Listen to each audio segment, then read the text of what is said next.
அனைத்துலக உயிரோடை தமிழ் ILC தமிழ் உயிரோடை தமிழில் அன்பர்களே இலக்கின் சிந்தனை வாராந்த இலக்கு இணைய இதழில் பிரசுரிக்கப்படும் ஆசிரியர் தலையங்கம் அதனுடைய விளக்கத்தை உயிரோடை தமிழ் உறவுகளுக்கு எடுத்து வரும் நிகழ்ச்சியாக வாரந்தோறும் இடம்பெறுகிறது இலக்கின் சிந்தனை.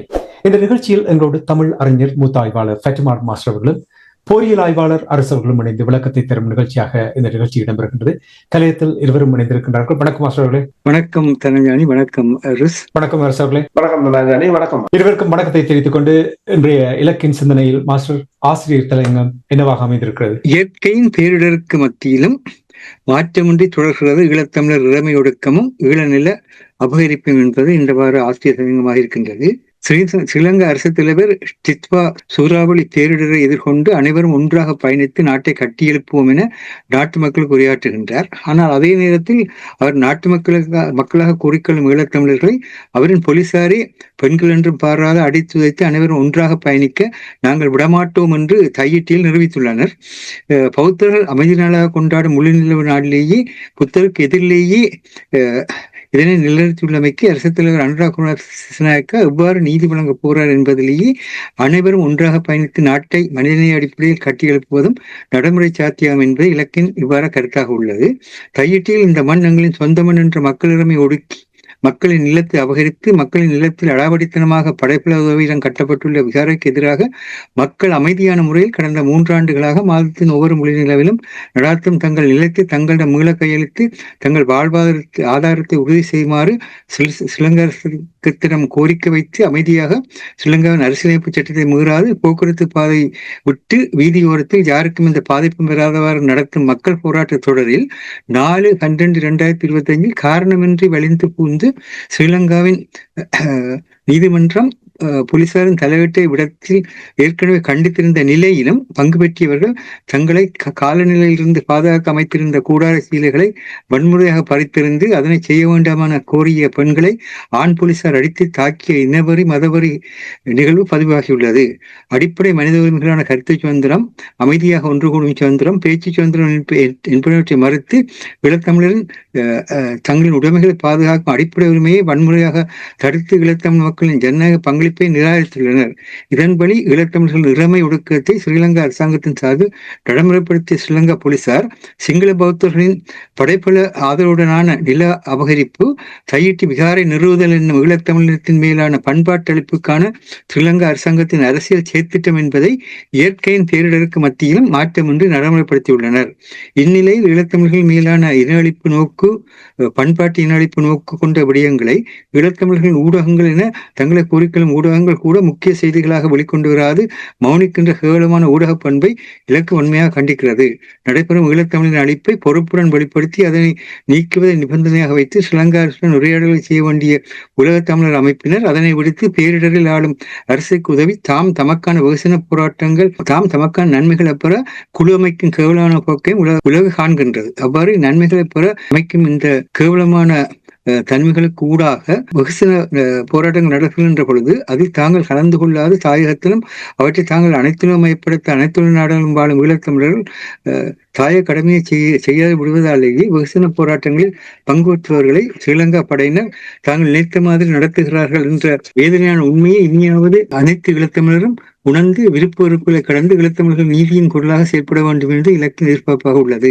பேரிடர் மீள் கட்டுமானம் இன்று ஒவ்வொரு ஈழத்தமிழராலும் தாயகத்தில் முன்னெடுக்கப்பட வேண்டிய நேரத்தில் ஊகங்களின் அடிப்படையில் எதனையும் செய்யாது அறிவார்ந்த முறையில் சிறந்த தொழில்நுட்ப தெரிவின் வழி அவற்றை செவிக்க வேண்டியது பிளத்துள்ள ஈழத்தமிழரின் கடமையாகிறது.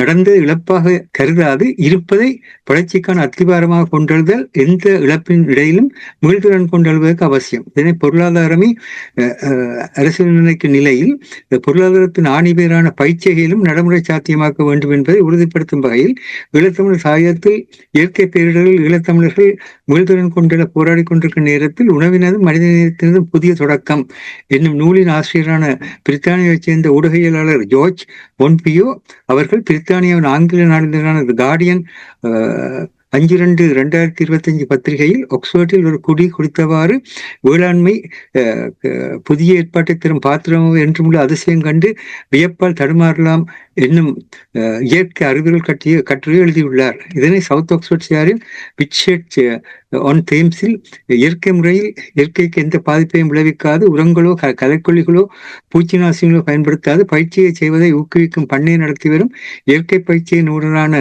டொலி என சுருக்கமாக அழைக்கப்படும் இயன் டோல்கஸ் அவர்களுடன் இணைந்து அனுபவப்பட்டு எழுதிய அவர் நில அதிர்ச்சியலை பயன்படுத்தி நிலத்துக்கு கீழ் உலகெங்கும் கேபிள்கள் குழாய்கள் பதிக்கப்பட்டதால் விளையும் கதிர்வீச்சையை பயிருக்கு தேவையான ஊட்டச்சத்துக்கள் வழங்கக்கூடிய முறையில் மண்ணை ஈரப்படுத்தி அதில் உள்ள நுண்ணுயிர்களை கொண்டே பயிருக்கான ஊட்டச்சத்தை வழங்கி மண்ணின் மீள்தன்மையை மீட்டு குறைந்த செலவில் இயற்கை முறையில் உச்ச விளைச்சலை பெறலாம் உண்மையை மீள் உறுதிப்படுத்தியுள்ளார். செயற்கை நுண்ணறிவால் தன்னியக்கத்தன்மை உள்ள ஆயுதங்களாக மாற்றப்பட்டு வரும் ரோன்கள் வெள்ளாண்மைகளும் பிராந்திய மேலாண்மைகளும் எந்த நாட்டின் வானையும் கடலையும் மண்ணையும் கட்டுப்படுத்தி தங்களின் பாதுகாப்பு தங்களின் பணப்பெருக்கம் என்பவற்றுக்கு உலக நாடுகள் எதனையும் வலுக்கட்டாயப்படுத்தக்கூடிய புதிய அரசியல் முறைமையை நடைமுறைப்படுத்தியுள்ள நிலையில் காலநிலை சீர்களுடனும் போரட்சத்துடனும் தான் ஒவ்வொரு நாடும் நாளாந்த வாழ்வு எதிர்கொள்ள வேண்டியதாக உள்ளது. இவற்றை ஓரளவு தமக்கு ஏற்ற வகையில் அமைத்துக் கொள்ளவே கடந்த வாரம் ரஷ்ய அதிபர் பூட்டின் மோடியின் உடன்படிக்கை கைச்சாத்திர இந்தியா வந்தார். பிரான்சின் அதிபர் மெக்ரோன் ஜியுடன் உடன்படிக்கை கைச்சாத்திர சீனா சென்றார்.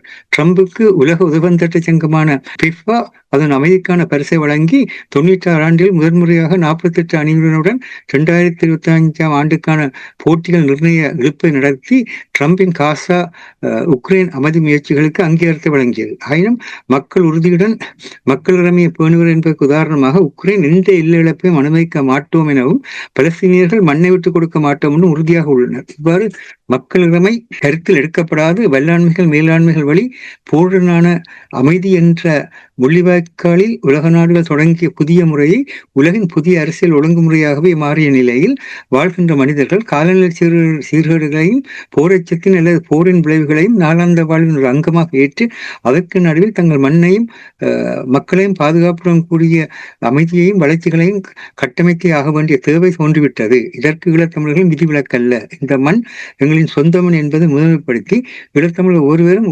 ஒருமைப்பாட்டுடன் இருப்பதை கொண்டு அனைத்தையும் மீளப்பெறும் உறுதியான பயணத்தை தமிழர் ஒருங்கிணைப்பால் தொடர்வோம் என இனியொரு விதி செய்வோம் என அழைக்கிறது இலக்கு. இது முக்கியமாக 2 விஷயங்கள் உள்ளது. ஒன்று, இன்று போருக்கு நடுவில் அமைதி என்கின்ற நிலைதான் உலகில் இருக்கின்றது. எல்லா நாடுகளும் இந்த நிலை இருக்கின்றது. எல்லா நாடுகளும் பதற்ற நிலை இருக்கின்றது. எல்லா நாடுகளிலும் ஒரு முரண்பாட்டு நிலையிலேயே மக்கள் வாழ்கின்றார்கள். இத்தகைய சூழலில் ஒருமைப்பாட்டுடன் செயற்பட வேண்டிய ஒரு தேவை ஏற்படுகிறது. அந்த ஒருமைப்பாட்டுடன் செயற்படுகின்ற பொழுது அறிவார்ந்த நிலையில் அறிவியலை பயன்படுத்தி தொழில்நுட்பத்தை பயன்படுத்தி ஊகங்களுக்கு இடம் கொடுக்காது உற்பத்திகளை பெருக்க வேண்டிய தேவையும் ஏற்படுகின்றது. இப்பொழுது இலங்கை தீவிலே இந்த சூறாவளியால் ஏற்பட்ட பேரிடர் என்பது கிட்டத்தட்ட 18 லட்சம் மக்களை பாதிப்புக்குள்ளாக்கி 800க்கும் மேற்பட்ட உயிர்களை பலியாக்கி இருக்கிறது. அதே நேரத்திலே உட்கட்டுமானம் என்பது நீர்ப்பாசன உட்கட்டுமானம் என்பது கிட்டத்தட்ட முற்றாகவே அழிக்கப்பட்ட அல்ல பாதிக்கப்பட்ட நிலையிலேயே எல்லா கிராமங்களும் காணப்படுவதை பார்க்கிறோம். பாலங்கள் உடைந்த நிலையில் ஊர்கள் தனிமைப்படுத்தப்பட்ட நிலை, குறிப்பாக மட்டக்களப்பு திருவோணமலை தொடர்பாக இருந்த மூதூர் பாலம் உடைப்பட்ட நிலையில் அப்படி ஒரு தனிமை நிலை எமது பகுதியில் இருப்பதை பார்க்கின்றோம். யாழ்ப்பாணத்தில் மிகப்பெரிய தாக்கம் இல்லாத நிலையிலும் கூட வெற்றி பெற இருக்கின்ற மாவட்டங்கள் எல்லாவற்றிலுமே முல்லைத்தீவு, மன்னார் மாவட்டங்கள் உட்பட எல்லா மாவட்டங்களிலேயே அதிக பாதிப்புகள் உணரக்கூடியதாக இருக்கின்றது. இப்படியான ஒரு சூழலில் ஒவ்வொருவரும் தாங்களே சிந்தித்து செயற்பட வேண்டிய ஒரு சேவை இருக்கிறது. அதை பூர்த்தி செய்வதாக இருந்தால் அதற்கான கருத்து சுதந்திரம், அதுக்கான பேச்சு சுதந்திரம், அதுக்கான ஒன்று கூடும் சுதந்திரம் இவற்றை ஸ்ரீலங்கா அரசாங்கம் அனுமதிக்க வேண்டும். ஆனால் அவற்றை அனுமதிக்காத கையீட்டிலே 4ஆம் தேதி பலமையாக நடக்கின்ற அந்த மொழிநிலா நேரத்து எதிர்ப்பு போராட்டத்தை ஒரு மிக கேவலமான முறையில் இந்த முறை போலீசார் தாக்கி அதனை கலந்து போய் செய்ததை காணொலியில் காணக்கூடியதாக இருந்தது. அப்ப இப்படியான நிலைகள் நடக்கின்ற பொழுது ரெண்டு பிரச்சனை இருக்கின்ற. ஒன்று, அந்த போராட்டங்களை நடத்துபவர்கள் இவ்விதமான சூழலில் அந்த போராட்டங்கள் நடத்து என்பதை உணர்ந்து மக்களுக்கு இடையிலே சென்று மக்களை திரட்டி கொண்டு செல்ல வேண்டிய ஒரு தேவை இருக்கின்றது. அவ்விதமாக அதற்கான முறையிலே எல்லோரையும் உள்வாங்கி எல்லோருக்குமான போராட்ட களமாக அது அமைக்கின்ற பொழுதுதான் மக்கள் பெருமளவிலே வந்து அங்கே திரள்வதற்கான அந்த உற்சாகம், அந்த உத்வேகம் ஏற்படும். அது இவற்றை நடத்துபவர்களுடைய கடமையாக இருக்கின்றது. மறுபுறத்தில் இவ்விதமான போராட்டங்கள் நடைபெறுகின்ற பொழுது யார் செய்தாலும் கூட அதனை மக்களுடைய வெகுசன போராட்டம் என்ற நிலையிலே பார்த்து அதில் வந்து அதனுடைய இலக்கையதை அடைவதற்கான பலத்தை கொடுக்க வேண்டிய பொறுப்பு ஒவ்வொரு ஈழத்தமிழர்களுக்கும் இருக்கின்றது. இங்கு விருப்பொறுப்புகளை கடந்து, கட்சி நிலையை கடந்து, அமைப்பு இயக்க நிலையை கடந்து செயல்பட வேண்டிய தேவை இருக்கின்றது. இவையெல்லாம் இந்த வருடத்தில் அதிகரிக்கும். ஏனென்று சொன்னால் இப்பொழுது போய்கொண்டிருக்கிற நிலைகளை பார்க்கின்ற பொழுது உலகம் முழுவதும் இந்த சிக்கல் வரும்.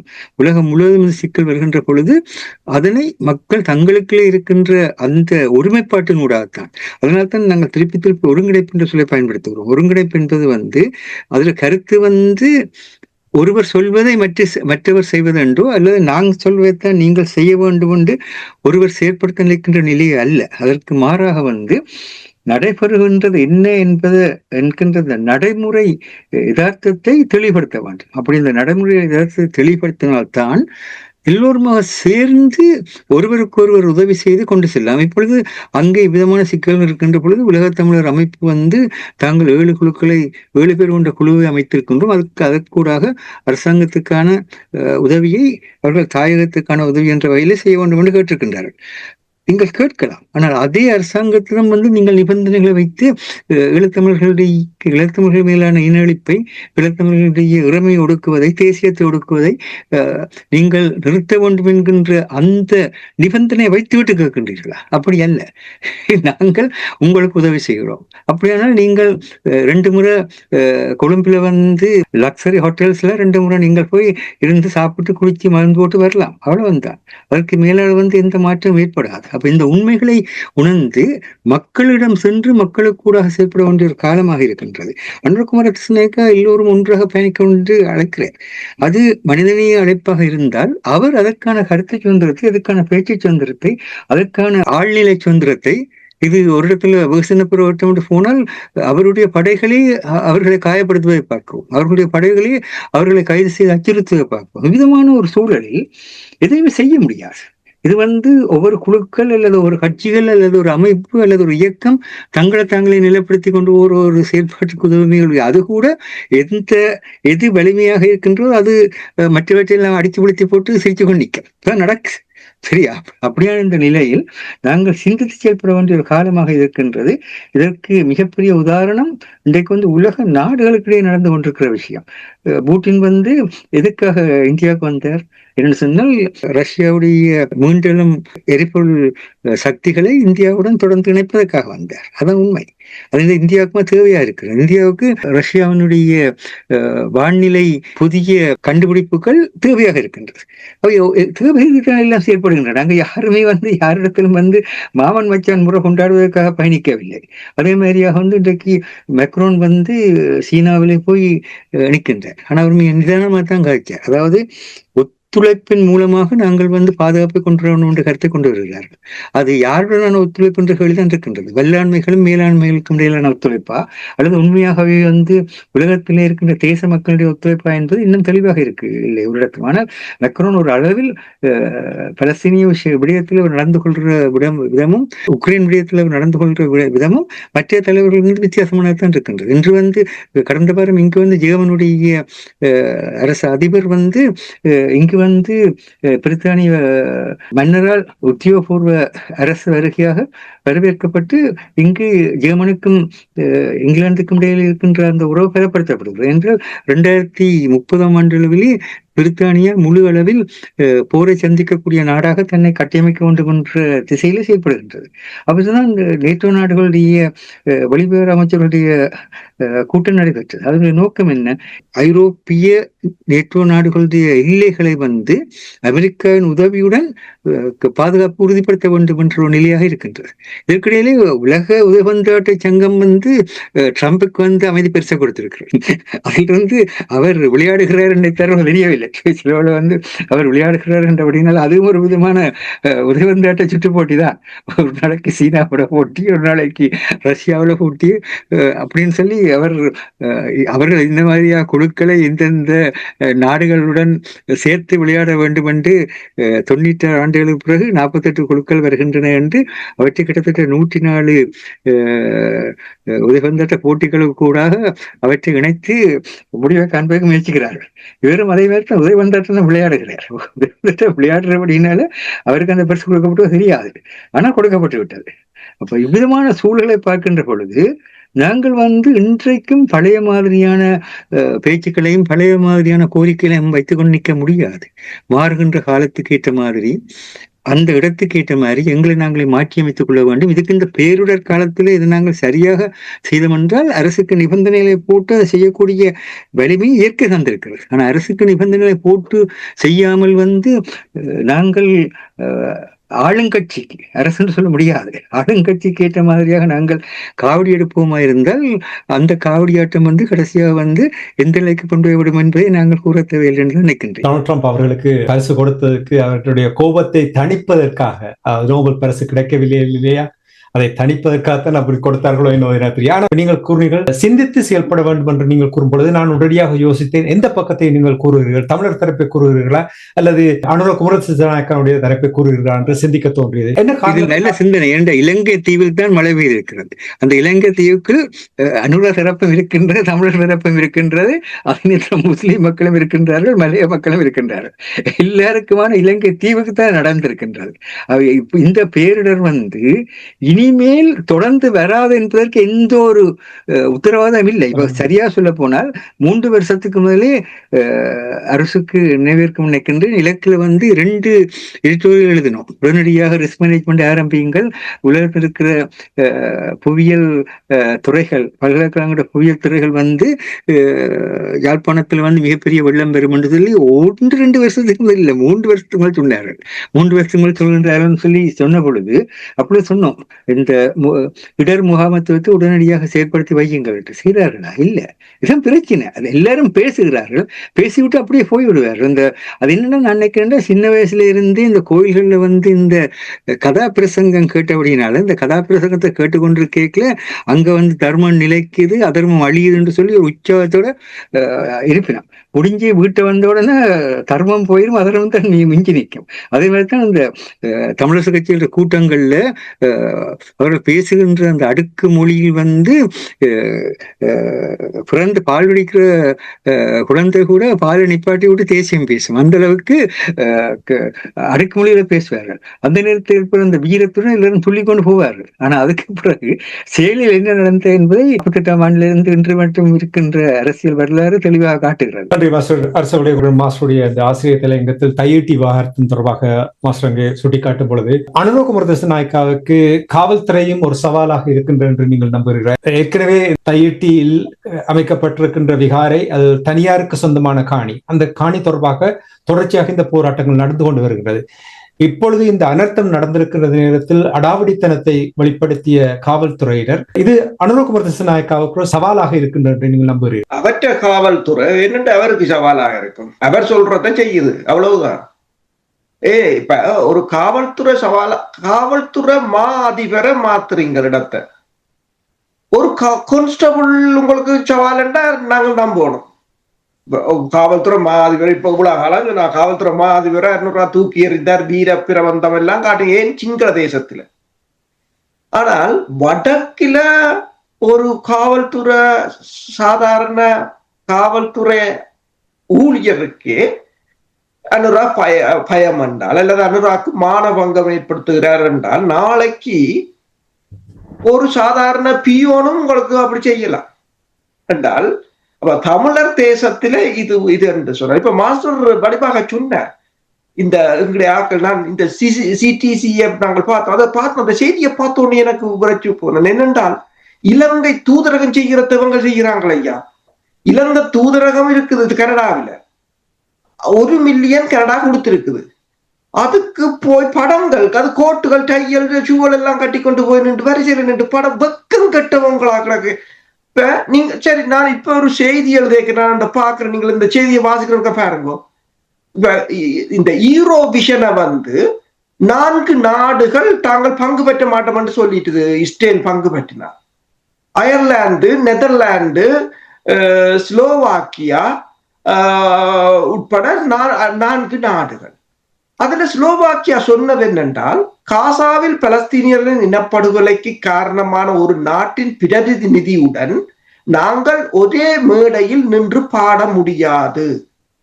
ஆனால் வெக்கங்கட்டவங்கள் இலங்கை அரசுக்காக போயிட்டு கோட்டையும் சூட்டையும் கட்டி கொண்டு நிற்கிறாங்க. என்னென்று நாங்கள் போய் கேட்கிறது, இந்த அரசு எங்களுக்கு இனப்படுகொலை செய்தது என்று கூழ் முட்டைகளை வச்சுக்கொண்டு நீங்கள் என்ன பிரச்சனை என்று சொன்னால், இதுதான் அந்த பிரச்சனை. இப்ப எல்லா இடமும் நீங்கள் பார்த்தீர்கள் என்று சொன்னால், அமெரிக்காக்காரன் கூட ஸ்டிக் பண்ணிட்டான் காசை. ஏன்? அவனுக்கு பூகோள அரசியல் தேவை. ஏன் கனடா கூட 1 மில்லியனை தான் கொடுத்திருக்கிறது. இப்ப நீங்கள் பார்த்தீங்கன்னா இழப்பு எவ்வளவு என்று சொன்னால் 320 பில்லியன் ரூபாய்கள். நீங்கள் அதை கன்வெர்ட் பண்ணினீங்க என்றால் பவுண்ட்ஸ்ல கன்வெர்ட் பண்ணினாலே 800 மில்லியன் பவுண்ட்ஸ். அப்ப டாலரா பார்த்தா கிட்டத்தட்ட 1000 மில்லியன், 1 பில்லியன். 1000 மில்லியன் டாலருக்கு America 2 million, Canada 1 million, Australia 1 million, இப்படித்தான் கொடுத்திருக்கிறாங்க. அவங்க எல்லாரும் கொடுத்ததை பார்த்தால 10 மில்லியன் தான் வரும். 1000க்கு 10க்கும் எவ்வளவு வித்தியாசம்? இப்ப இலங்கையால மீள முடியாத ஒரு நிலையாகத்தான் இருக்கிறது.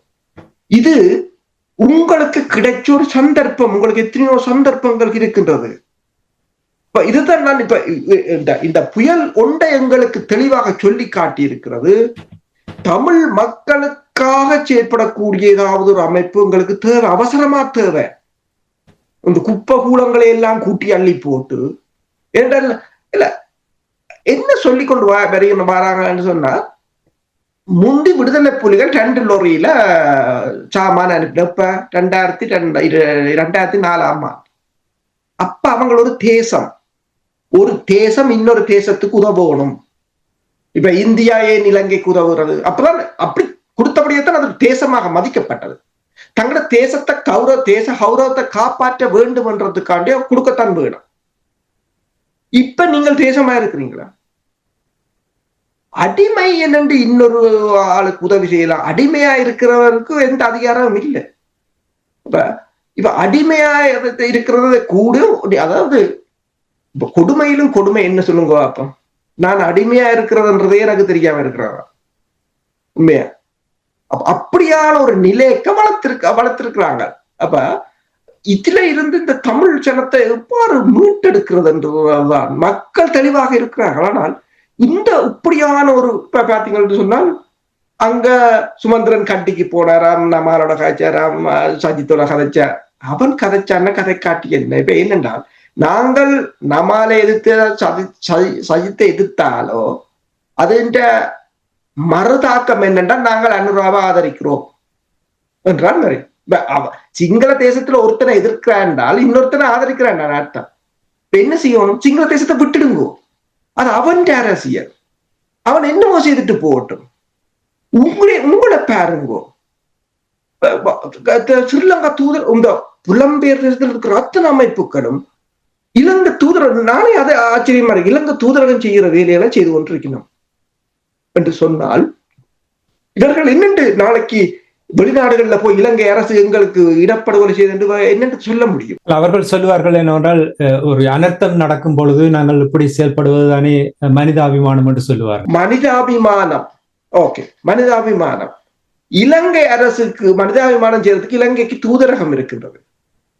நீங்கள் உங்களோட மக்களுக்கு செய்திருக்கலாம். தமிழ் மக்களுக்கு கனடிய அரசை கொண்டு தமிழ் மக்களுக்கு கேட்டிருக்கலாம், நேரடியாக வடக்கு கிழக்குக்கு கொடுங்கள் என்று. இப்ப வடக்கில் இருந்த ஊடகவியலாளர் என்ன சொல்கிறார்? வடக்கு கிழக்கில் ஏற்பட்ட அனர்த்தத்துக்கு மிக முக்கிய காரணம் அந்த எச்சரிக்கைகளில் மொழி புறக்கணிக்கப்பட்டது. மொழியை கூட அவங்க புறக்கணிச்சிருக்கிறாங்க. இப்ப மாஸ்டர் சொன்ன மாதிரி தாய்கிட்டி விவகாரம், இவ்வளவு பிரச்சனைக்கையும் அவங்களுக்கு இனவாதத்தை அவர்கள் விடவில்லை. எந்த அனர்த்தம் வந்தாலும் சிங்களவனாத்தானே இருக்கிறான். நாங்கள் என்ன திடீரென்று முஸ்லீமா இருக்கிறோம், ஒரு நாளைக்கு சிங்களவனா இருக்கிறோம், ஒரு நாளைக்கு வெள்ளக்காரனா இருக்கிறோம், இன்னொரு நாளைக்கு ரஷ்யனா இருப்போம், நாளைக்கு கனேடியனா இருப்போம். நீ எதுல இருக்கிறான்னு உனக்கே தெரியாம இருக்கு. சிங்களவன் ஆனா எப்ப இடி விழுந்தான்னா, புயல் அடிச்சான்னா, மழை பெஞ்சானா சிங்களவன் தான். அது மாறா எங்கட இந்த ஒரு கும்பல் இருக்கல்லோ, அது நான் ஒரு நாளைக்கு முஸ்லீமா இருக்கும், ஒரு நாளைக்கு வெளிநாட்டுல புயல் வந்தா வெள்ளக்காரனா மாறிடும், சிங்கள தேசத்துல புயல் வந்தா சிங்களவனா மாறிடும், முஸ்லீம் தேசத்துல புயல் வந்தா முஸ்லீமா மாறிடும் என்று சொன்னால் இந்த இனத்தை என்னென்று நாங்கள் காப்பாற்றி வழியில் எடுக்கிறது?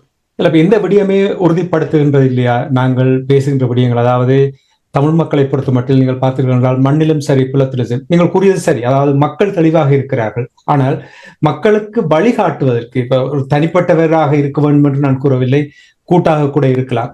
அந்த வழிகாட்டல் இல்லாததுதான் எம்மால் ஒரு பாதையை கண்டுபிடிக்க முடியாது என்பது சமகாலத்தில் நடக்கின்ற சம்பவம் நிரூபிக்கின்றது என்று நீங்கள் நம்புகிறீர்களா? உண்மைதான். என்னென்று சொன்னால் வழிகாட்டல் இல்லை. அடுத்தது இந்த ஒரு டிசிப்ளின் கிடையாது.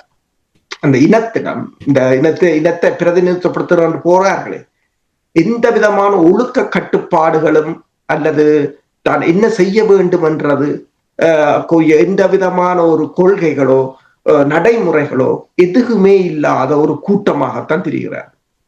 ஆனால் அதை எனக்கு என்ன ஒரு ஆச்சரியம் என்று சொன்னால், அதை வெளிப்படையாகவே கோட்டு சூட்டோட போய் செய்கிறார்கள் என்றேதான் எனக்கு பார்க்கவே வெக்கமா இருக்கிறது. முயற்சி எடுக்கிறார் என்று சொல்லுகிறார்களே தாங்கள், அரசாங்கத்தோட பேச்சுவார்த்தை நடத்துவதற்கான ஒரு முயற்சி என்று சொல்லுகிறார்கள். எல்லா அரசாங்கத்தோட 16 வருஷமா முயற்சியா நடத்துவோம். முயற்சி ஓகே, 16 வருஷமா முயற்சி, இன்னும் 10 வருஷத்துல ஆக்களவு இல்லா அப்படின்னு நினைக்கிறேன். அப்ப உதய முயற்சி எடுக்கிறத அந்த சின்ன புலத்தைகளுக்கும் பழக்கி போடாதீங்க. அதைத்தான் நான் கேட்கிறேன். நீங்க முயற்சி எடுக்கிறவங்க பிரச்சனை என்ன, உங்களால எதுக்கும் செய்ய முடியாதுன்னு எங்களுக்கு எல்லாருக்கும் தெரிஞ்சு, மக்களுக்கே தெரிஞ்சு போச்சு. அதனால நீங்க உங்களுக்கு தெரியும், தாயத்துல போய் பாத்தீங்கன்னு சொன்னால புலம்பெயர் அமைப்பட்டா ஒரு கேலி கூத்தா தான் பார்ப்பாங்க, ஒரு கொமடி ஆக்களாத்தான் பார்ப்பாங்க கட்டாயம். அதே போல நீங்கள் வேணுமெண்டா போய் கேட்டுப்பாங்க. நான் சொல்றது போய் என்ன, தாயத்துல போய் கேட்டுப்பாங்க. கன பேருக்கு அங்க என்ன இருக்குன்னு தெரியாது. அவைக்கு அவங்களுக்கு மிச்ச தெரிஞ்ச கொஞ்சம் பேரு ஒரு கொமடி கூத்தாத்தான் பாக்குறது. இதுக்கு அங்க எந்தவித வேல்யூவும் இருக்க போறதில்லை. இங்க இருக்கிற அப்படி ஒரு வேல்யூ இருக்குமென்று சொன்னால் அங்க 3 என்பிபி கட்சிக்கார நாடாளுமன்ற ஆசனத்தை பிடிச்சிருக்க முடியாது. அப்ப என்ன பிரச்சனை என்று சொன்னால் அப்படியான ஒரு நிலைமையாகத்தான் இருக்கிறது. அப்ப என்ன நீங்கள் சொன்னது போல முயற்சி எடுத்து பார்க்க போறீங்கள் என்று சொன்னால், நீங்கள் முயற்சி எடுக்கிறது உண்மையா ஏமாத்தி பார்க்க போறீங்க. ஒவ்வொரு அரசு வரைக்கையும் ஏமாத்த போறீங்கள். நீங்கள் நினைக்கப்படாது சிங்களவர் ஏமாத்த போறாங்க, சீச்சி தமிழ் நாட்களை ஏமாத்தி பார்க்க போறாங்க. அதுதான் நடந்து கொண்டு இருக்கிறதே தவிர இதுக்கு அங்கே நான் என்னால் எதுவும் சொல்ல முடியும்.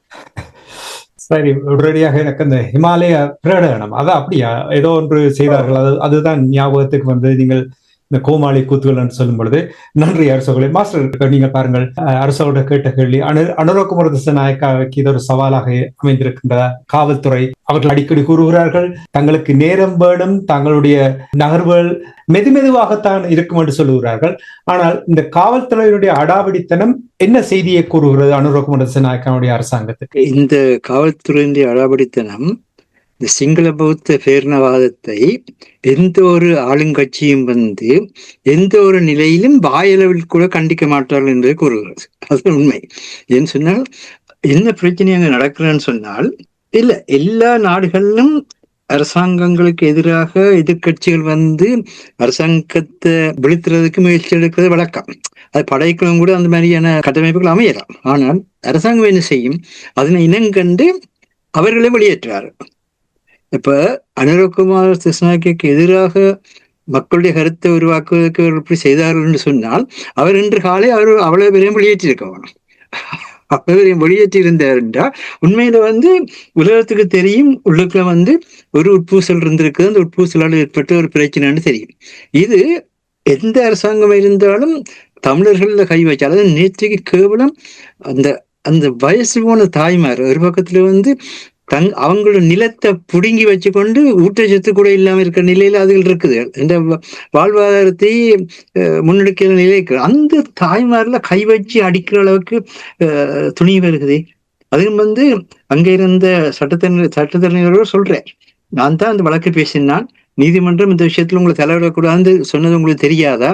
இங்க இருக்கிற போலீஸார் ஒருவருமே நீங்க அங்க வர இல்லை, வேண்டும் பாருங்க, கட்டளையில பாருங்க. அப்ப யார் இவர்கள் அனுப்பினது? இந்த தமிழர்களுக்கு மேல இந்த மாதிரியாக தாக்குதல் நடத்துற நிலைகள் எல்லாம் அது 74ஆம் ஆண்டு தமிழராட்சி மாநாட்டில இருந்து யாழ்ப்பாணத்தில் நடந்த 4வது தமிழராட்சி மாநாட்டிலிருந்து இன்று மட்டும் இருக்கிற ஒரு கேள்வி என்னன்னு சொன்னால், யார் தமிழர்களுக்கு மேல தாக்குதல் நடத்துறதுக்கான அந்த உத்தரவை வழங்குவது? அப்ப யாரும் ஒரு காக்கி சட்டை போட்ட யாரும் தமிழர்களை எப்படி நடத்தலாம் என்ற நிலையிலேயே வச்சிருக்கிறீங்க. அப்படியான ஒரு நிலையில நீங்கள் வச்சிருக்கிறார இந்த பிரச்சனையாக இருக்குது. அன்றைக்கு நேரே சொன்னார்கள், இதனாலதான் அவர்கள் அன்றைக்கு உங்களுக்கு எதிராக போராடி அடிச்சு கலைத்தார்கள். திரும்ப மக்கள் நாங்கள் அடிச்சு கலைப்போம், மக்கள் அடிச்சு கலைப்போம்னு சொன்னார்கள், நேரடியா பார்க்க இல்லையா? அப்ப இந்த விஷயத்துல அதுக்காக தான் இதுல இப்ப அதாவது இப்ப என்ன பொறுத்த மட்டும் அன்றைக்கு அந்த பேரிடர் தொடங்கின நேரத்தில இருந்து பிரித்தானியா உட்பட தாங்கள் வாழ்ற நாடுகளில் எல்லாம் தளிர்கள் இளைய சமுதாய அமைப்புகள் வெகு வேகமாக வேலை செய்த காணக்கூடியதா இருந்தது. அங்கேயும் இளையவர்கள் யாருடைய எதிர்பார்ப்பும் இல்லாமல் அங்கு சென்று வேலை செய்த காணக்கூடியதா இருக்கு. அதாவது இளையவர்கள் எல்லா இளையவர்களும் இந்த மனித நேயத்தால தூண்டப்பட்டு செயல்பட்ட ஒரு தன்மையை பார்க்கிறோம். இப்ப நீங்க அரசு மனித நேயத்தை பற்றி இங்க அரசு கேட்டீங்கள், எங்களுக்கு சிங்கள மக்களுக்கு மேல் நிறைய மனித நேயம் இருக்கிறது. ஆனாரணத்தினால் சொல்லுறோம், மனிதனத்துல எந்த நேரத்திலும் ஒரு தமிழன் சிங்களவன் அடிச்சேன்னு சொல்லிட்டு பார்ப்பான். இவ்வளவு எல்லாம் நடக்கு. நேத்தையே கூட அந்த போலீஸார் அவ்வளவெல்லாம் கத்திக்குளர்ற நேரத்திலேயும் ஒரு தமிழரும் கூட சிங்களவருக்கு எதிராக வன்முறைக்கு போகவில்லை. என்ற நீங்கள் தான் உங்கள் வன்முறைக்கு ஆளர்கள் என்று மாத்துகிறீர்கள். முழு தமிழ் சமுதாயம் வன்முறை கொண்டு எழுந்துன்னு சொன்னால் இவ்வளவு பெரிய சிக்கல் வேற இலங்கையில. ஆனால் அப்படி நடந்ததில்லை ஒரு காலத்திலேயே. அது மட்டும் இல்லை, இந்த போராட்டத்துடைய இறுதி நேரத்தில் கூட அங்க தேசிய விடுதலை அமைப்பிட்ட நிறைய ஆயுதங்கள் இருந்தது எல்லாருக்கும் தெரியும். ஆனா அவர்கள் அந்த ஆயுதங்கள் ஒரு ஆயுதத்தை கூட எந்த ஒரு சிங்கள மானுக்கு எதிராக பயன்படுத்தவில்லை. படைகளுக்கு எதிராக தான் பயன்படுத்தினார்கள், படைகளோடு தான் மோதினார்கள். எப்பயாவது இந்த விடுதலை வரலாற்றில் படைகள் ஆயுதமேந்தி விதைக்குள்ள தான் நாங்கள் எங்களுக்கான பாதுகாப்பை வெளிப்படுத்த வேண்டும் என்கின்ற ஒரு உறுதியோடு இருந்தார்களே தவிர எந்த ஒரு கட்டத்திலும் மக்களை அழிக்க வேண்டும் என்ற ஒரு தன்மையோடு செயற்பட்டது இல்லை. அது நடந்த சில சம்பவங்களை எல்லாம் தமிழர்களையே கோவப்படுத்தி பல நான் இந்த எங்களுடைய தேசிய விடுதலை போராட்டத்தை பார்த்த பிறகுதான் இந்த புராணங்கள் எப்படி கட்டமைக்கப்பட்டதை நான் எனக்குள்ள உணர்ந்து கொண்டது. என்றால் புராணத்தை எப்படி கட்டமைப்பது என்பதில் தமிழர்கள் மகா கட்டிக்காரா, சரியா, மகா கட்டிக்காரர். அதாவது நடக்காத ஒன்று நடந்ததாக நம்ப வைக்கிற வீரர்கள் எங்கள் சமுதாயத்தில் தான். அதுல அந்த புத்திஜீவித்தனத்தை காட்டுற நீங்கள் நடக்கிறத நல்லதா நடக்கிறதுக்காக காட்டுங்க, பிரச்சனை முடிஞ்சது. இப்ப பாத்தீங்கன்னா இன்றைக்கு இந்த இவற்றை கட்டுரை எதுக்காக போட்டு ஜோர்ஜ் மொன்பியோட கட்டுரை அது பெருசாக இருந்தது. நான் இடம் கருதி அதை முழுக்க போட முடியவில்லை. அதுல அவர் சொல்ற விஷயம் என்னன்னா, இன்றைக்கு உலகமெங்கும் இந்த தொழில்நுட்ப அறிவியல் வளர்ச்சிக்காக நிறைய கேபிள்கள் எல்லா இடத்தும் தாக்கப்பட்ட நிலையில உலகம் இருக்குது. அதனுடைய கதிர்வீச்சுகளும் இருக்கத்தான் போகுது. நீங்கள் ஒரு நவீன கருவியை கொண்டிருக்கல அதுக்கான எதிர்விளைவுகள் கட்டாயம் பெறத்தான் செய்யும். ஆனால் அவர் என்ன சொல்றாருன்றா, அந்த விளைவையே சாதகமாக மாத்துறது, அந்த கதிர்வீச்சையே மண்ணில் இருக்கிற நுண்ணீருக்கு தான் அந்த ஒவ்வொரு பயிருக்கும் நட்பாக இருந்து அந்த பயிருக்கான இந்த நாங்கள் இமினேஷன் என்று சொல்லப்படுற அந்த பயிருக்கான பாதுகாப்பு சக்தியையும் அந்த பயிருக்கான ஊட்டச்சக்தியையும் கொடுக்கிறது. அப்ப அவர்கள் என்னத்தை கண்டுபிடிக்கிறார்கள் என்றால், இந்த கதிர்வீச்சையே நாங்கள் மண்ணை ஈரழிப்பாக்கின்ற பொழுது அந்த கதிர்வீச்சு அதில் இருக்கிற நுண்ணீர் கிருமிகளை அழிக்காமல் எந்த வகையான நுண்ணீர் கிருமிகளை வளர்க்கும் என்ற ஆய்வுக்குள்ள போறார்கள். வளர்த்து அந்த நுண்ணீர் கிருமிகளையும் வளர்க்குறதன் மூலமாக அந்த பயிருக்குரிய தேவையான அந்த பாதுகாப்பு சக்தியையும் சத்தையும் ஊட்டச்சத்தையும் கொடுக்கும். அப்ப எந்த ஒரு சூழ்நிலையும் ஒரு மாற்றம் வந்துட்டுன்னு சொன்னால் அந்த மாற்றத்தை நாங்கள் எங்களுக்கான அடித்தளமாக கொண்டு அதில இருந்து முன்னேறி செல்ல வேண்டும். அதான் விளவில் எழுவோம் என்ற தேசிய விடுதலை போராட்ட தத்துவமாக இருந்தது. அதுக்கு உறுதியின் உறைவிடமாக மக்கள் நிற்க வேண்டும். இந்த கடந்த வாரத்துல பாத்தீங்கன்னா இளையவர்களுடைய அந்த உறுதி தன்மையை உண்மையாக பாராட்டத்தான் படும். அவர்கள் பெரும்பாலானவர்கள் தாங்கள் செய்வது சொல்வது கூட இல்லை. ஆனா இரவு பகலாக ஏதோ தங்களான ஆளுநர்களை எல்லாவற்றையும் செய்தார்கள். அங்கே மக்கள் இந்த இடருக்கு மத்தியில இருந்து மக்களை வெளியே கொண்டு வருவதற்கு எத்தனையோ அதே நேரத்துல அங்க யார் முல்லைத்தீவு பரவ ரஹீரன் சொல்றாரு என்ன, அங்க வெளிப்பாஞ்ச கல்லில இந்த முல்லைத்தீவு இப்படி சிக்கலுக்குள்ள இருக்கல, அது சுற்றுலாத்துறை கொண்டு வைக்கப்பட்ட இடம். அந்த இடத்துல சிலாபத்திலும் நீர்கொழும்பிலும் பதியப்பட்ட 4 படகுகளும் வேற பதிவுகளை கொண்ட 3 படகுகளும் 7 சிங்கள படகுகள் அந்த புலிப்பாஞ்ச கல்ல கொண்டு நிப்பாட்டி இருக்கிறாங்க. அப்ப இந்த தன்மைக்குள்ள நீங்கள் சாதாரண மக்களின் நிலத்தாவே இருக்கிற தன்மைக்குள்ள நிக்கிறீங்க. அதான் பிரச்சனை. அப்படியான ஒரு தன்மைக்குள்ள தான் அந்த நாடு இருக்குது. அப்ப இதுக்குள்ள நாங்கள் மனிதாயத்துல நாங்கள் உதவி செய்யறோம், எல்லாருக்கும் உதவி செய்யணும். அது எந்த 2 கட்டம் இல்லை. ஆனா இன்னொரு மனிதாயத்தோட நிக்கலாம், நீங்க மனிதாயத்தோட செயற்படலாம்.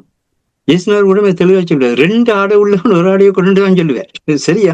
அதாவது என்ன நான் பாதுகாக்காமல் நீங்கள் மற்றவர்களுக்கு உதவி செய்ய முடியாது, என்னை பாதுகாத்து கொண்டு உதவி செய்ய முடியும். அப்ப அது சுற்றுலாத்துறைக்கு அதுல எந்த ஒரு தொழில் முயற்சியும் செய்யக்கூடாது ஒதுக்கப்பட்ட இடம். அந்த இடத்தை மையப்படுத்தி அப்ப இதெல்லாம் திட்டமிட்டு நடக்குது. இந்த இடத்துல இது வழியாக இருக்குது, இந்த இடத்துல நாங்க போய் நிக்கலாம். அப்ப இது தற்செயலாக நடக்கிற ஒரு விஷயமா? அப்ப இதை யார் செயற்படுத்துகிறார்கள்? அப்படிதான் இந்த செல்மெத்தியூ 83ஆம் ஆண்டு போராட்டத்தை அந்த இன அழிப்பை தமிழர் மேலான இனஅழிப்பு நடத்தினர் என்றதும், ஜெயர் ஜெயவத்னா இப்ப சமீபத்துல வெளிவந்த அந்த 7 நாட்கள் என்ற அந்த நூலில் ஸ்ரீலங்காவுடைய இராணுவ தளபதி யாழ்ப்பாணத்துல உயிரிழந்த அந்த இராணுவத்தினரை அவர்களுடைய சொந்த ஊர்களுக்கே தான் உடலங்கள் அனுப்ப சொல்லி கட்டளை இட்டது. அது ஜெயர் ஜெயவத்னா தான் இல்லை, அதை கனத்தமையானதை கொண்டு போ சொல்லி போட்டு கனத்தமையானது கொழும்புக்குள்ள தமிழர் வாழ்ற பகுதிக்குள்ள கொண்டு அதே நேரத்துல ஊர் முழுக்க என்ன கதையை பரப்பினது, சாதாரண சிங்களர்கள் அடிச்சு கொண்டு போட்டாங்க, சிங்களர்கள் உடலம் தெரிஞ்சு இறங்கி கொண்டிருக்கிறது. அதெல்லாம் அந்த நேரத்துல மக்களுக்கு உணர்ச்சியை தூண்டினீங்க. இந்த விளையாட்டு தமிழ் சமூக ஊடகங்களும் செய்யுது. தமிழ் சமூக ஊடகங்களும் கூட சில வேளைகள்ல தங்களுக்கு பணத்தை பெருக்கிறதுக்காக வேண்டி எதையும் எழுதுவ நிலையில இருக்கிறார்கள். இப்படி ஒரு பொய்மையை நீங்கள் மெய்மையாக்குற முயற்சிக்குள்ள போனீங்களா இருந்தால் அதுதான் கயமையுடைய அடிப்படை அதுதான். அதாவது எங்கள் பொய்மையும் வாய்மை உடைத்து புரதி இந்த நன்மைகளை கொண்டு சொல்லுவார். சில இடத்துல நாங்கள் ஒரு மக்களுக்கு நன்மை செய்வதற்காக சில விடயங்களை மறைக்க வேண்டி வரும், சில பாதுகாக்க வேண்டி வரும், அது வேற விடயம். ஆனால் இது நீங்கள் என்னென்றால் உண்மையை நீங்கள் எப்பயுமே பொய்மையா மாத்துகின்ற பொழுது, அனிருகுமார திஸ்நாயக்கா இந்தியன் உரிய பார்த்தீங்கள் என்றால் அதை பார்க்கல ஒரு மிக உருக்கமா பேசுகிறார். பேசுங்கள், நல்ல விஷயம். ஆனா அந்த சொல்லை நீங்கள் செயலாக்குறீர்களா? செயலாக்குவதா இருந்தால் ஒரு பிரச்சனையும் பெறாது. அது மட்டும் இல்லை. நேற்று ஒருவர் அழைத்து கேட்டிருந்தார், என்னோட நாங்கள் வானொலியில் மாவீரர் நாள் தொடர்பான விடயங்களை எல்லாம் பேசும் பொழுது அவர் கேட்டிருந்தார், இப்ப 16 ஆண்டுகளில் இவ்வளவு சுதந்திரம் உங்களுக்கு ராஜபக்ஷாக்கள் தந்தார்களா? நாங்கள் அது தொடர்பாக சிந்திக்கிறோம் என்று கூறுகிறார்களே, அவர்களுக்கு நீங்கள் என்ன கூறுவீர்கள்? எவ்வளவு சுதந்திரம் என்றதை அவர் எதை கருதுகிறார் என்றுதான் புரிஞ்சிருக்கு. அதுதான் இப்ப அரசு மிக அழகாக சொன்னார். அதாவது நான் அடிமையாகவே இருக்கிறேன் என்ற எண்ணமே இல்லாதவர்களுக்கு எல்லாமே சுதந்திரமாக தான் தெரியும். நான் அடிமையாகவே இருக்கிறேன் கூறினார். அதாவது மாவீரர் நாள் நினைவேந்தலை எந்த ஒரு தடையும் இல்லாமல் மக்கள் தங்களுடைய உணர்வுகளை வெளிப்படுத்தும் வகையில் எந்த ஒரு இடையூறும் இல்லாமல் செயற்படுத்தப்பட்டவர் அனுரகுமார திஸ்நாயக்கா என்று கூறினார். அவருக்கு பதில் கூறுங்கள். மாவீரர் நாள் என்பது தாயகத்தினுடைய தேசிய நாள். அன்றைக்கு தாயகத்தினுடைய தேசிய தலைமையை முன்னிறுத்தி அதுல என்ன மாதிரியாக அந்த நடைமுறை அரசு இருந்த என்ற வரலாற்று தன்மையை வெளிப்படுத்தி அந்த நாளை நாங்கள் நினைவு கூறுவதற்கு அனுமதித்திருந்தால் அது அவர் அனுமதித்தார்னு சொல்லலாம். இது என்ன மாதிரி சொன்னார்கள்? இறந்தவர்களை நினைவு கூறுற நாள். இந்த இறந்தவர்களை நினைவு கூறுற நாள் என்றதுதான் சில தமிழ் முட்டாள்களும் தேசிய தலைவருக்கு விளக்கேற்றினார்கள். இது என்ன இறந்தவர்களை நினைவு கூறுற நாள் ஆயுது. இந்த இறந்தவர்களை நினைவு கூறுற நாள் என்று சொன்னால் அது எல்லா மனிதனுக்கும் உரியது. ஆனால் இது அதல்ல. இது உறுதியின் உறைவிடமாக நீ விட்ட பணியை நாங்கள் தொடர்வோம் என்று உறுதி எடுக்கிற நாள். இன்னொரு பக்கத்துல தேசத்தினுடைய வரலாற்றை வெளிப்படுத்துகிற நாள். அப்ப அந்த இடத்துல தேசத்தினுடைய சின்னத்தை அனுமதித்திருக்கிறாரா? அந்த இடத்துல எது நடைமுறை அரசினுடைய சின்னமாக இருந்ததோ அது தேசக்கொடி தான் நடைமுறை அரசினுடைய சின்னமாக இருந்தது. அது தேசக்கொடி அங்கு அனுமதித்தார்களா? ஒரு கட்டத்துல வந்து நீங்களும் நாங்களும் உங்களை விளங்கிக் கொள்ளாம போராட்டம், அந்த நீங்களும் போராட்டீங்க, அதை வரலாறு பாருங்கன்னு சொல்லி அனுமதிக்கிறார்களா? இல்ல. வரலாற்றை ஏற்க மறுக்கிற ஒருவர் வரலாற்றை இறந்தவர்கள் நினைவு கூறுறன்னு சொன்னா அவர்களுக்கு தேவையில்லாம சண்டை பிடிச்சு சிங்களப்பட தாயத்தை காப்பாற்றுறதுக்கு அவர்களை இறக்க வச்சுட்டு இறந்தவர்கள் நினைவு கூறுகின்ற மாதிரி போகுது. அப்படின்னு இல்லை. சில வழியில பேசுகிறார்கள், ஆனா யாழ்ப்பாணத்துல வச்சு பேச மாட்டார்கள். வேற ஒரு இடங்கள்ல வச்சு பேசுகிறார்கள் ஒழிய யாழ்ப்பாணத்துல வச்சு உண்மையை பேச மாட்டார்கள் எந்த ஒரு சிங்கள தலைவர்களும். அதே மாதிரி வாக்குக்கு வரைக்கல மட்டும்தான் யாழ்ப்பாணத்துல வச்சு மட்டக்களப்பில் வச்சு உண்மையை பேசுகிறார். இதெல்லாம் பழைய கதை. நீ இந்த அவர் கதைச்சார் இவர் கதைச்சார் இவர் என்ன செய்யாருன்னு பாக்குறது இல்லை இன்றைய உலகம். இன்றைய உலகத்துல வந்து இன்றைய உலகத்திட சந்த முறைமைக்கும் இன்றைய உலகத்துல பாதுகாப்புக்கும் ஒவ்வொரு மனிதரும் எந்த அளவுக்கு பங்களிப்பு செய்யணுமோ அந்த அளவுக்கு தான் வாழ்க்கை. இன்றைய பாத்தீங்கன்னா இன்னைக்கு எல்லா நாடுகளிலும் இங்க வந்து பாதுகாப்புக்கான நிதி ஒதுக்கீடு அதிகரிச்சு கொண்டே போகுது. அதால வந்து சாதாரண மக்கள் நல நிதிகளெல்லாம் குறைஞ்சு கொண்டு வருது. அப்படியான ஒரு அபாயத்துக்குள்ள 2030 வந்து மிகப்பெரிய யுத்தம் ஏற்படலாம்ன்ற பேச்சு உலகெங்கும் அடிபட்டு கொண்டிருக்குது. இன்னும் வந்து ஆக வந்து 5 வருஷம் தான் இருக்குது. 5 வருடத்துக்குள்ள வந்து ஒவ்வொரு நாடும் அதுக்கேற்ற மாதிரி தன்னைத்தானே தயார் செய்கின்ற ஒரு நிலை கூட இருக்குது. இவ்வளவு அபாயகரமான நிலையில வந்து நாங்கள் மனிதாபிமானத்துடன் செயல்படுறோம். இல்ல வேண்டி இல்லை. நீங்களும் மனிதாபிமானத்தை செயல்பட்டால்தான் அந்த அபிமானமாக அமையும். எங்களுடைய மனிதாபிமானத்தை நீங்கள் அந்த சந்தர்ப்பத்தை பயன்படுத்தி நீங்கள் மக்களை அடிமைப்படுத்துகிற முறையில கொண்டு வந்தீங்கள் என்றால் அது எப்படி ஒரு மனிதாபிமானம் இருக்காது.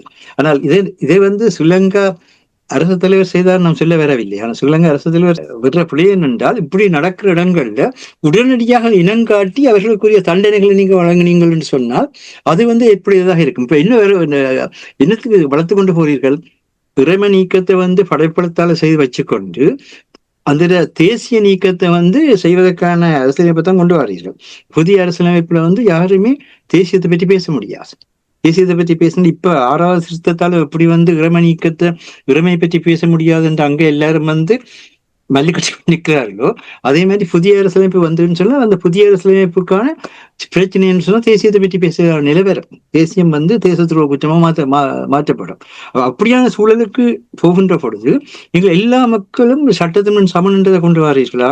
அந்த அப்படி பேசுகின்ற பொழுது மனித தன்மையை மொழியோ மதமோ நிறமோ சாதியோ பிரதேசமோ நிறமோ வேறுபடுத்தாதுன்ற உத்தரவாதத்தை கொண்டு வாரீங்களா? அப்படியானவற்றை கொண்டு வந்தால் நீங்கள் வந்து அந்த நாட்டுக்குரியவர்கள் சொல்ல மட்டும் நீங்கள் பயன்படுத்தி எதுவும் செய்யலாம். இது இப்ப இருக்கிற பிரச்சனையே இந்த பாருங்க, நீங்கள் எல்லாரும் ஒன்றித்து பயணிப்போம் வாங்கன்றீங்க, அங்க உங்களோட கூட வந்து நீ யாருடா எங்களோட வர்றதுக்குன்னு சொல்லி அடிச்சு திருத்தி போட்டு போறாங்க. நீங்கள் கூறுவதை பார்த்தால் ஆட்சி மாற்றம் வந்தாலும் தமிழர்களுக்கு எதிரான கொள்கையில் மாற்றம் இல்லை என்று நீங்கள் கூறுகிறீர்களா? ஆட்சி மாற்றம் அவர்கள் வந்து கொள்கை மாற்றம் வரதா இருந்தா கருத்தியல்ல மாற்றத்தை கொண்டு வரணும். எந்த ஒரு கட்டத்திலும் வந்து கருத்தியல்ல மாற்றம். ஏன் இவ்வளவு ஆயிரம் பல்கலைக்கழகங்களும் ஏன் இவ்வளவு ஆயிரம் பள்ளிகளும் வச்சு உலகத்துல வந்து கருத்தியல் உருவாக்கி கொண்டிருக்கிறோம் என்ற கருத்தியலுக்குள்ளால்தான் மனிதன் வாழ முடியும். கருத்தியல்ல இது சிங்கள நாடு, இது பௌத்த நாடு, இது அவர்களுக்கே ஒரு மித்தாலஜி. அது வந்து இன்றைக்கு சில சமூக வலைத்தளங்கள்ல போய்கொண்டிருக்குது. பிரித்தானியர்களுடைய காலத்துல வந்து பிரித்தானியர்களால் உருவாக்கப்பட்ட ஒரு கருத்தும் வருது. அதாவது வந்து இந்த நாடு உங்களுக்கு தான் என்று சொல்லி வெள்ளையர்தான் சிங்கள மக்களுக்கு சொல்லி ஊக்கப்படுத்தின கதை கூட வருது. இந்த அதுக்கு முந்தைய அந்த பிரச்சனை இருக்கையில் வெற்றியெல்லாம் 6000 தான் நேரம் எடுக்கும். நான் சுருக்கமா சொல்றேன் என்னண்டா, இப்ப பேரிடர் ஏற்பட்டிருக்குது. பேரிடர்ல வந்து நாங்கள் நிச்சயமா வந்து எல்லா மக்களுக்கும் உதவி செய்ய வேணும். அந்த நேரத்துல நாங்கள் எங்களை பாதுகாப்பதற்கான நிபந்தனைகளை உறுதிப்படுத்த வேண்டும். நிபந்தனைகளை வைத்து இதனை செய்தா என்றால் நாங்கள் செய்கிறோம். வடக்கு கிழக்கு மக்களோட பாதுகாப்பு அது சரி. இந்த நீங்கள் எல்லா மக்களுக்கும் கொண்டு பேசுற நீங்கள் உங்களோட பக்கத்திலேயும் கிட்டத்தட்ட திருவண்ணாமலையில் 84,000 பேர், யாழ்ப்பாணத்துல வந்து கிட்டத்தட்ட 27,000 பேருக்கு மேல, இப்படி ஒவ்வொரு இடத்திலும் வந்து எங்களோட பக்கத்திலும் வந்து ஆயிரக்கணக்கான மக்கள் வந்து பாதிக்கப்பட்டிருக்கிறாரு. அவர்களுடைய தேவையை சொல்லி அவர்களுக்கு உதவி செய்யணும். நீங்கள் சகோதரத்தன்மையான உதவி செய்யுங்கவன். அப்படி உதவி செய்கின்ற பொழுது மேலதிகமான உதவியை நாங்கள் அங்காலம் செய்வோம். அவர்களையும் பாதுகாத்துக் கொண்டு மற்றவர்களையும் பாதுகாப்போம். நீங்கள் எங்களை பக்கத்துக்கு நாங்கள் உதவி செய்யறோம் ஒரு இடம் கேட்கறீங்க இல்லையே, நாங்கள் உங்கள்கிட்ட தவிர மட்டும் தூக்கி கொடுத்து அவங்களையும் நீங்க தான் கெடுக்கிறீங்க. அது அரசு சொல்ற விஷயம். அதாவது வந்து அவன்கிட்ட நீங்கள் கொண்டு அதிகாரம் எல்லாத்தையும் கொடுத்தா அவன் அதிகாரத்தை பயன்படுத்துவான். அவன்கிட்ட கொண்டு நீங்கள் பணம் முழுவதையும் கொடுத்தா அவன் தனக்கு பயன்படுத்துவான். அப்ப யாருல போல அவங்களுக்கு குறி சொல்ல முடியாது. இதே நேரத்துல அடுத்த வருஷம் வெகுஜன போராட்டங்களுக்காக போக வேண்டிய தேவை வரப்போகுது என்றால் இந்த ஒருமித்த அரசு என்று சொல்லி பேக்காட்டப்படுற அந்த ஏக்கிய ராஜ்ய பற்றிய காலமாக வரப்போகுது. மாகாண சபை தேர்தலோட மோதிர காலமாக வரப்போகுது. இப்படியான ஒரு நேரத்துல வெகுஜன போராட்டங்கள் அதிகரிக்கும். அந்த வெகுஜன போராட்டங்கள் நடைபெறாம தடுக்கிறதுக்கு தான் இந்த போலீசாரை கொண்டு நீங்க விரட்டுறீங்க. இந்த மக்கள் வெகுஜன போராட்டத்துல ஈடுபடாம இருக்கு. அப்ப அதை நீங்க திட்டமிட்ட வேலையத்தான் செய்யறீங்க. தமிழ் பகுதியில வெகுஜன போராட்டம் தடுக்கப்பட்டா ஜனநாயக பங்களிப்பு மறுக்கப்படுகிறது. ஜனநாயக பங்களிப்பு மறுக்கப்பட்டா நாங்க எங்களுடைய ஜனநாயகத்தினுடைய வர்றதுக்கு நீங்க தயவு செய்து நீங்கள் எங்களோட கையில ஆட்சி தந்துட்டு போங்க சொல்லிடுறேன். அதான் முந்தைய கேட்கிறோம். நாங்க பிரிக்க கேட்க ஒரு நாளும் பிரிவினையா கேட்க இல்லை. நாங்கள் எங்களுடைய தன்னாட்சி அதிகாரத்தை பயன்படுத்தி எங்களோட பக்கத்துல இருக்கிற அதுங்களோட நிலம், அந்த நிலத்துல நேற்றுக்கு அந்த ஆக்கள் அது இல்ல, நேற்றுக்கு இலக்கினுடைய வசனமே அங்க பேசப்பட்டது. அங்க பேசிய ஒரு சட்டத்திலையும் தெளிவாக சொன்னார். அதாவது இந்த மண் உங்களின் சொந்த மண், அதான் இலக்கின் இலக்கு அவர் சொன்னார். அவருடைய அந்த வீடியோ போட்டு கேட்டு பாருங்க, சொல்றதா இல்லையோ பார்ப்போம். இந்த மண் எங்களின் சொந்த மண், இதுதான் இலக்கின் இலக்கு. இதைத்தான் நாங்களும் சொல்றோம். நாங்க யாரையுமே குறை சொல்லவில்லை. அந்த மண்ணில வாழ்ந்து கொண்டிருக்கிற சிங்கள மக்களுக்கும் அந்த மண் சொந்த மண்ணுக்கு, நீண்ட காலமாக அங்கிற மண்ணில வாழ்ந்து கொண்டிருக்கிற மக்களுக்கு அதையும் நாங்கள் இல்லைன்னு சொல்ல இல்லை. அவர்களுக்கும் இந்த மண் எங்களின் சொந்த மண் வாழ்ற உரிமை இருக்கு. அதை நாங்கள் உறுதி செய்ய வேண்டிய பொறுப்பு அந்த மண்ணில நாங்கள் பெரும்பான்மையா இருக்கிற எங்களுக்கு இருக்குது. அதே மாதிரி உங்களோட பக்கத்துல வாழ்ந்து கொண்டிருக்கிற தமிழ் மக்களுக்கும் அந்த தன்மை இருக்குது. அதை உறுதி செய்ய வேண்டிய பொறுப்பு உங்களுக்கு இருக்குன்னுதான் பாலாண்ண நிலையிலும் சொல்ற விஷயம். அதாவது நாங்கள் எங்களோட பக்கத்துல இருக்கிற மக்களை நாங்கள் மிருகங்களாக பார்க்கவில்லை. அவர்கள் மக்கள் தான். அவர்களுக்கான மொழியில, அவர்களுக்கான பண்பாட்டுல, அவர்களுக்கான வளர்ச்சியில வாழ்றதுக்கான தன்மையை நாங்கள் உருவாக்குவோம். இப்ப எங்களுக்கான அந்த சுதந்திரத்தை தந்தா அது சாத்தியப்படாத அவர்கள் கேட்டார்கள் உட்கட்டுமானத்தை வழங்க சொல்லி, உட்கட்டுமானத்தை நிர்வாகத்தை தர சொல்லி. இன்றைக்கு இயற்கை ஏற்படுத்தி இருக்கு. இன்றைக்கு அன்றுகுமார சின்னக்கே சொல்றார், அந்தந்த பக்கத்து மாகாணங்களே அந்தந்த பக்கத்து வளர்ச்சியை செய்யட்டும். இதை சந்தர்ப்பமா எடுத்து நீங்கள் உங்களுக்கான வளர்ச்சிக்கான திட்டங்களை போட்டு நிர்வாகத்தை உங்களை கையில் எடுங்க பார்ப்போம். இப்ப அரசாங்கம் இல்லைன்னு சொல்லி இல்லை. இப்ப அரசாங்கம் இல்லைன்னு சொல்லல. அரசாங்கத்துக்குள்ள என்ன வரி இருக்குது, மத வரி இருக்குது, வேற பிரச்சனை. ஆனா அவர் ஏற்றுக்கொள்ளிருந்தார். அந்த பகுதியை நீங்களே பலப்படுத்துங்க. அப்போ இப்ப எங்க ஜாழ்ப்பாணத்துல என்ன பிரச்சனை இருக்குன்னு சொல்லி ஒரு திட்டத்தை கொண்டு வாங்க.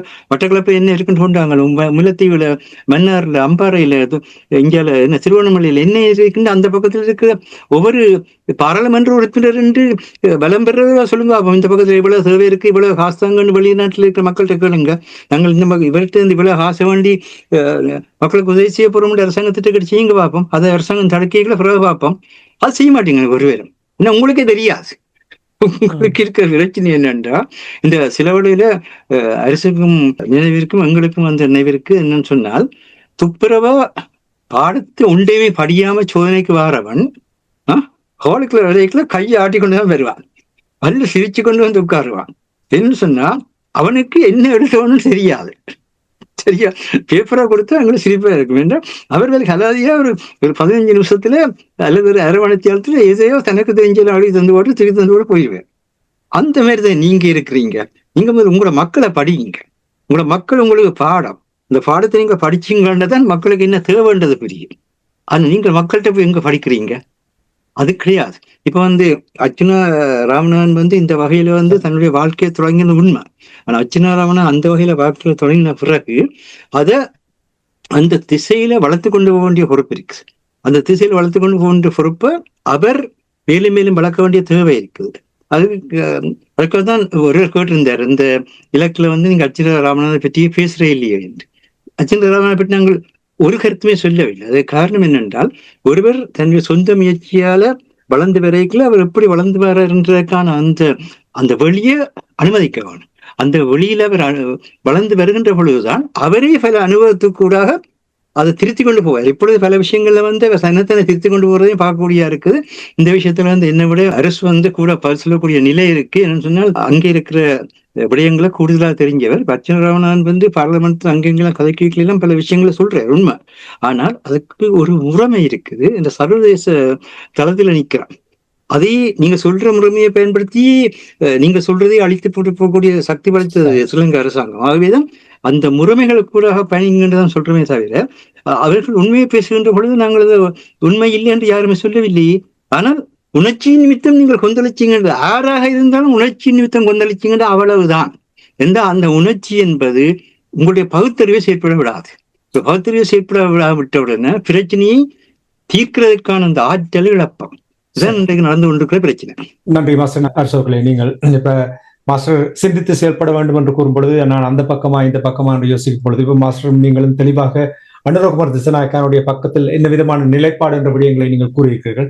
தமிழர் தரப்பிலும் கூட இந்த விடயங்கள் இப்ப நீங்கள் ஆரம்பத்தில் கூறுவீர்கள் சிடிசியினுடைய செயல்பாடு தொடர்பாக கூறினீர்கள்.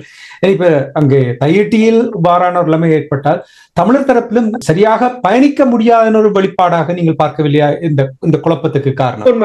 இன்னொன்றை நாங்கள் யோசிக்க வேண்டும் என்று சொன்னால், இப்ப நீங்கள் கேட்டதுதான் வந்து சொல்வார்கள் இந்த முறை அனுரகுமார் திசாநாயக்கா இவ்வளவு பேரையும் மாவீரர் தினம் நினைவு கூற விட்டு விட்டார் என்று. நான் பேசும்போது மாவீரர் தின நிகழ்வு என்றுதான் பேசுவேன், மாவீரர் தின கொண்டாட்டம் என்று சொல்வதில்லை. அது ஒரு கொண்டாடக்கூடிய நிகழ்வு அல்ல. அனுரகுமார திசாநாயக்கா திறந்து விட்டார் உங்களை என்றால் உங்களுக்கு ஒரு திருவிழாவை செய்துட்டு வந்திருக்கிறீங்களா தானே? திருவிழாவுக்கு என்னடா மஹிந்தா இருக்கேங்க உங்களுக்கு பெரிய திருவிழாவுக்கு விடையில, இப்ப பெரிய திருவிழாவுக்கு என்ன செய்திருவீங்கள்? அப்ப அந்த மாவீரர் விழும்போது உங்களை கடவுளா கும்பிடுங்கன்னு கேட்டவை உங்களை கேட்டவங்களா? இப்படி இருந்திருந்தா அவங்க அந்த 6 அடி நிலமும் கேட்டிருக்க மாட்டேன், காத்தோட காத்தா போயிருப்பாங்க. ஏன்னா அந்த 6 அடி நிலத்துல புதைச்ச நிலத்தை வச்சு வியாபாரம் நீங்கள் செய்வீர்கள் என்று சொன்னா உங்களுக்கு என்ன? இப்ப மாவீரர் கொண்டாட வேண்டும்ன்றதுக்காக அவர்கள் உயிர் நீத்தார்கள். அவர்கள் உயிர் நீத்தது தங்களுடைய இலட்சியத்தை நீங்கள் பின்பற்றி போவீங்கள் என்று எடுத்து போட்டு வாங்குவோன்றுதான் அவர்கள் கூறினார்கள். நீங்கள் எங்களை காலால மிதித்து கொண்டும் போங்கள். எங்களை வரலாற்றில் கூட கண்ணப்பன வரலாற்றை பாருங்கள். சிவந்த கண்ணை காலால மிதிச்சவர். அங்கு மரியாதை முக்கியத்துவம் இல்லை, அங்கு செயற்பாடுதான் முக்கியத்துவமாக இருந்தது.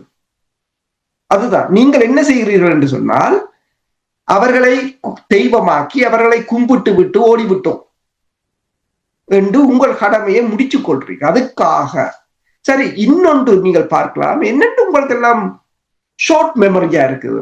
கனகபுரத்தில 2-3 வருடத்துக்கு முதல் நான் அந்த செய்தி எழுதுறான் என்றபடியா எனக்கு எல்லாம் ஞாபகத்தில் இருக்குது. பெற்றுமளவான மக்கள் திரண்டு நீங்கள் தான் பேப்பர்ல போட்டீங்கள் இல்ல? அப்புறம் இப்ப அனுராவந்தோன கனகபுரத்துல உலகம் என்றால் ஒன்றுக்கொன்று கண்ட்ரடிக்ட், ஒதுக்கும் ஒரு தொடர்பு இல்லை. இல்ல அப்பொழுதும் கூட கூறுகின்றார்கள், எனக்கு நீங்கள் சொன்னது ஞாபகம் இருந்தது, ரணில் விக்ரமசிங்க அவர்கள் அப்பொழுது ஆட்சியில் இருந்த பொழுது அவரும் கொஞ்சம் பட்டும் படாமல் விட்டு விட்டார், அதனால் தான் மக்கள் திரண்டார்கள் என்று கூறியதே எனக்கு ஞாபகம் இருக்கிறது. சிங்களவர புகழ்றத்திலேயே அரவாசி காலம் போகும். தெரியும், உங்களை இனத்தை பற்றி சிந்திக்கிறது கிடையாது. சிங்களவர புகழ்றத்திலேயே அரவாசி காலம் போடும். அப்புறம் அதுக்கப்புறம் என்னத்தை நாங்கள் செய்யலாம்? சரி, இப்ப அனுரகுமார் விட்டுட்டார், கன பேர் போனீங்க இந்த முறை, ஓகே விரும்பணும். இவ்வளவு பேரும் சேர்ந்து அடுத்த வருஷம் போய்க்க என்ன செய்து நீங்கள் வந்து சொல்லு போவாக்கும் சொல்லாட்டு. உங்களுக்கு உண்மையா மானம் ரோஷம் ஒன்று இருந்தது என்றால், நீங்கள் உண்மையா இந்த தேசத்துக்காகத்தான் இருந்தீர்கள் சொன்னால், அடுத்த முறை நீங்கள் இவ்வளவு பேரும் வந்து நிக்க நீங்கள் ஒவ்வொருத்தரும் அதுல உடத்து சொல்லும் போது நாங்கள் என்ன செய்தோம் இந்த தேசத்துக்கு சொல்லி, அந்த 3000 நாள் அந்த ரோட்டில கிடந்து போராடுதே, அது உங்களோட கண்ணுக்கு தெரியல. ஆனால் சிங்கள தேசத்துல மாடு செத்ததுக்கு கனடாவில கோட்டிச்சு விட்டோட போய் நிக்கிறாங்கள ஐயா. 3000 நாள் அந்த பாவங்கள், அந்த 200 தாயிரம் இறந்தும் போயிட்டு. இதே அழைப்பு தமிழர் ஒருங்கிணைப்பு விரும்புகிற எல்லாருமே விடுக்கப்பட்டிருக்கு. அதாவது எதிர்வரும் ஆண்டு மக்களுடைய வெகுஜன போராட்டங்களுக்கு கூடாக முன்னெடுக்கப்படுற ஆண்டா இருந்தால், அடுத்த முறை நாங்கள் மாவீரர்களுடைய துயிலங்களுக்கு செல்கின்ற பொழுது ஒவ்வொருவருக்குரிய கடமை, மாவீரருக்கு துயிலங்களுக்கு போனவர்களுக்கு மட்டுமில்லை, வீடுகளில் இருக்கிறவர்கள் ஈழத்தமிழர்கள் பிறந்த அத்தனை பேருக்கும் அந்த கடமை இருக்குது. இந்த ஒரு வருடத்தில் நாங்கள் என்ன செய்வோம் என்பதை வெளிப்படுத்த வேண்டிய ஒரு தன்மை இருக்கு. அதை இணைப்பதாக இருந்தால் 2 வழிதான் இருக்குது. ஒன்று சிவில் சமூகங்களை இணைத்துத்தான் அதை நடைமுறைப்படுத்த முடியும். ஒன்று. அடுத்த இன்னொன்று என்னன்னு சொன்னால், மகாநாடுகளை நடத்தி அறிவை வளர்த்து அதை செய்ய முடியும். இவங்க ஏன் ஸ்ரீலங்கா அரசாங்கமா இருந்து கொண்டு தேசத்துல எத்தனை மாநாட்டை நடத்துது, எத்தனை கருத்தரங்க நடத்துது? ஏன் ஏன் இந்தியா எத்தனை நடத்துது? இவ்வளவு பெரிய வல்லாண்மை உள்ள நாடுகள், இவ்வளவு பெரிய அமெரிக்கா. அப்ப இந்த எதிர்வருங்காலத்துல மகாநாடுகளுக்கு ஊடாகவும் கருத்தரங்களுக்கு ஊடாகவும் நாங்கள் நேர கருத்துல பகிர்ந்து வாதிட்டு ஒரு நிலைக்கு வருவோம். அதை வளர்த்து கொண்டு போனோம் என்றால் வெகுசன போராட்டங்களுக்கு எல்லாம் போகலாம். அதனால இந்த மாதிரியா சிங்களவன் சலுகைகளுக்கு போய் வணக்கம் செலுத்துற அளவுல எங்களை தன்மானம் இல்லை. இந்த போராட்டமே தன்மானத்துக்கும் இனமானத்துக்கும் இருக்கிறது. எந்த தடை இருக்கைகளும் மாவீரர்கள் அனுஷ்டிக்கப்பட்டு கொண்டுதான் வந்ததை ஒழிய எந்த தடை இருந்தாலும் வறுமையோடு ஒருவருக்கு அனுமதிக்க தேவையில்லை. மற்ற என்னுடைய பிறப்புரிமையை இன்னொருவன் தர வேண்டிய அவசியமும் இல்லை.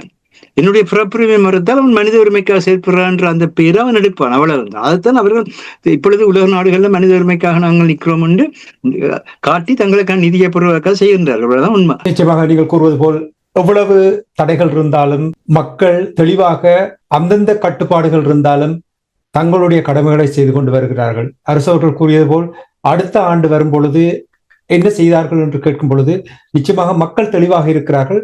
மக்கள் வழிகாட்டிகள், அதாவது அமைப்புகள், நாடாளுமன்ற உறுப்பினர்கள் அவர்கள் மாஸ்டர் கூறியது போல் கருத்தரங்கம் மாநாடுகள் நடத்தும் பொழுது மக்கள் நிச்சயமாக பங்களிப்பார்கள். சரியாக நீங்கள் ஒழுங்கமைத்தார் அதைத்தான் செய்ய வேண்டும். அதை செய்தால் நிச்சயமாக.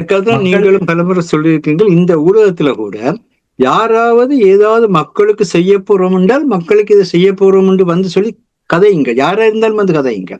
ஆனால் அதை பற்றிய அந்த செயற்திட்டத்தை பற்றிய மக்களுடைய கேள்விகளுக்கும் விடையளித்து கதையுங்க.